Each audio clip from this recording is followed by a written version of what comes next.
Hello guys, and welcome back to this channel, where today guys, I'll be showing you how to claim a home in Zillow.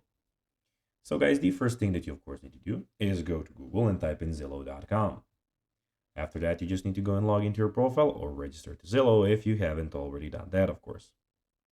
But now guys, let's see what we actually have in front of us here. So in the top left corner, we have the buy, rent, sell, we have the home loans and the find agent.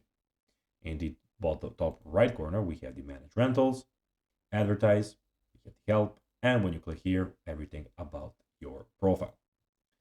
But now guys, let's see how you can actually go and claim a home in Zillow. So if you don't already have one, visit the Zillow website, of course, and sign up for an account. After that, use the search bar to find your home by entering your address. Then click on the listing for your property. On the property page, look for the option to claim this home and click on that.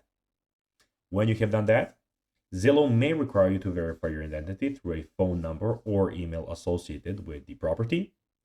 Once your claim is verified, you can update your home details, including photos, home facts, and sales history. By claiming your home, you can ensure that information Zillow display is accurate and up to date. And that's basically that. So guys, that will be everything for this video. I hope that you found this video informative and entertaining, guys. If you did, don't forget to like this video, share it, subscribe to the channel, and put the notifications on, as guys, this really helps us grow our channel. So if you have a few seconds, it would be pretty cool if you could do this for us. So guys, that will be everything for this video. I hope you enjoyed it. And guys, as always, I'll be seeing you in the next video on this YouTube channel. Until then, as always, bye guys.